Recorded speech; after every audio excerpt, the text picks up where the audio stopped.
In the wake of Butler, the sort of muscle memory that so many people have, not just the press corps, but there were a lot of folks in the room, officials, people who were just invited guests, and everybody seemed to move on cue. Before they knew what was going on, in many cases, they were on the floor, they were under tables.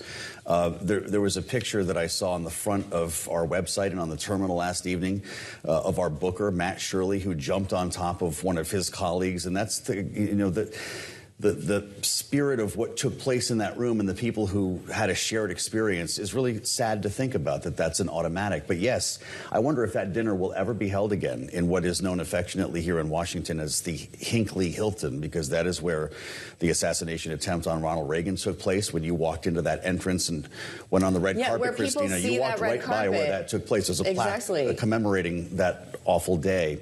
And so we do have a shared history here in Washington of these tragedies. The way the president went after that with the rhetoric last evening to take this as some sort of compliment is bizarre, but that in a way is very Donald Trump. That awful day, March 30th, 1981, the president was there to speak to the AFL-CIO, if I'm not mistaken, and he kept a journal. I remember him writing, it's a pithy quote, "Getting shot hurts," is what he wrote. But speak to the confusion that surrounded all of that.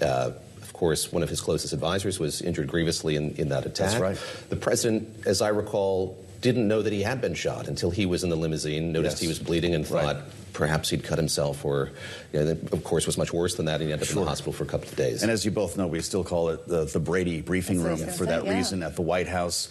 I'll tell you guys, we saw J.D. Vance taken out of the room immediately, and I was struck by the fact that there weren't 5 or 10 Secret Service members jumping on top of the president behind the dais. He was still talking, sitting next to Weijia Jiang for a good 30 seconds to a minute while all of this chaos was unfolding, and then they came and got the president. I don't know if there'll be an exercise in which all of this is reviewed. I'm sure there will be. But it was a different look than what we saw in Butler.